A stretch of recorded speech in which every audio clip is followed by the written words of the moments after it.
everyone, welcome to another Rick's Picks. Today I'm doing my review of the Dungeons & Dragons figure Sheila.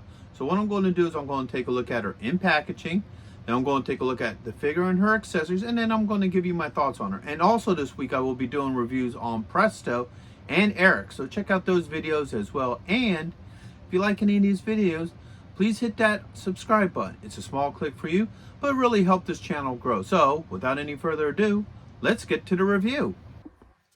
Okay, so here she is in packaging. I love the packaging for this. I love how it has the roller coaster in the back. You got the D&D logo right here. You get this really cool picture of her from the cartoon. Your age restriction, Hasbro. Your this saying here that there's no plastic in the packaging, and your choking hazard. You also get this nice picture of the figure herself. Spin it around this way. You get another picture from the animation. Alright, turn around this way.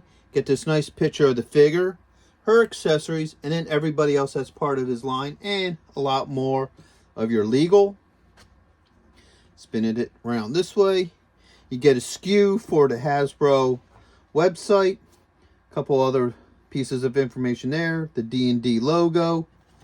And then underneath, you got a little bit more legal. So, with all that being said, let's open her up and see what she's about. Alright, so here she is out of packaging. She's a really good looking figure. I like the detail that they put onto her. So let's give her the rotation. Alright. Now as you notice here, I have her standing on a hip stand. Alright. Unfortunately, her holes in her feet for pegs are a little bit shallow. So I had problems trying to get her to stay on any of my stands that use pegs. So that might be something that you might be advised with this. And that's not, unfortunately, uncommon with Hasbro figures, mainly the females, to where it's hard to get their feet into the peg holes because of the factor that they're usually a lot more shallow than, you know, most of the male figures. So that's something to consider with these figures. So let's start going through her points of articulation. So her head is on a ball joint. All right.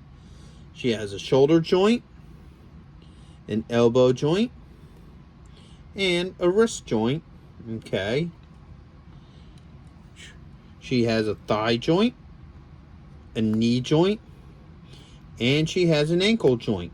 She also has a torso joint. Alright. Do it like that.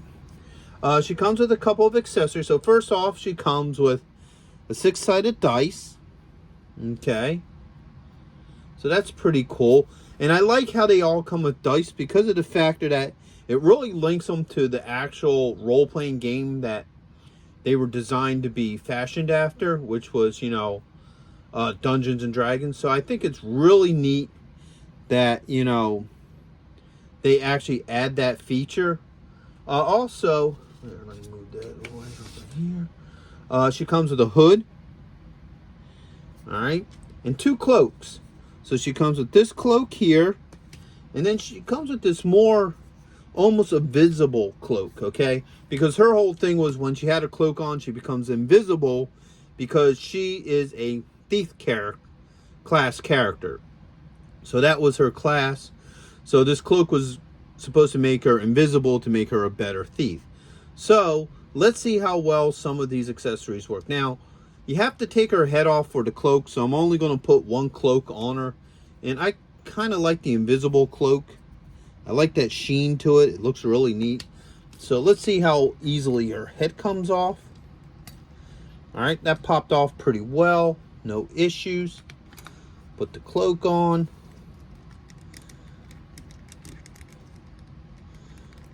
Let's get the head back on.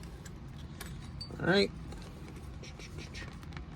So as you see, the cloak goes on really easily.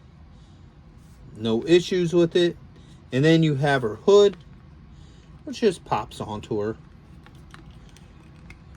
Oops. Get her head. Just like that. So overall, she's a really nice looking figure. She definitely, you know, portrays the character from the cartoon very well. She looks very much like her. I love the whole look to her. Her colors really make her pop. So if you were a fan of the old D&D cartoon or maybe Dungeons and Dragons in general, I would recommend her to go with your collection. The one thing I am finding out about these newer figures, though, is I noticed they addressed the issue with joints. At this point in time, I haven't had any issues with the joints or anything with these figures. You know, as you saw in my one D&D figure, Diana figure, you saw that she broke on me, and I talked about that a little bit in that video. If you're interested in going back into my D&D collection videos, you can watch that as well. So with that being said, I hope you guys did like this review. If you did, go ahead and hit that thumbs up, and if you haven't subscribed yet, please subscribe. It's a small click for you, but it really helped this channel grow. So into the next one. Late. Hey, are you going to be in the Philadelphia area between September 9th and 10th? If so, check out RetroCon. It's affordable. They have lots of great vendors. There's going to be cosplay competitions, celebrities, and much, much more. So go ahead and check out the link in the description. And also, Samuel J. Jones is going to be there, better known as Flash Gordon. So check it out. Greg Evigan will be there, best known for BJ and the Bear, My Two Dads, and Tech Wars. Voice actress Kathy Garver will be there, the one and only Firestar from Spider-Man and His Amazing Friends. RetroCon has been taken over by the Dukes, so we got Tom Walpad, John Snyder, and Kathy Batch, Luke, Bo, and Daisy, alongside with the Jersey General representing the Dukes of Hazzard. Yee-haw! Next on our list, all the way from Cybertron, the hit rock band Cybertronic Spree. And check this out, the rare Hasbro Proton Pack as a raffle prize. Now you can't beat that.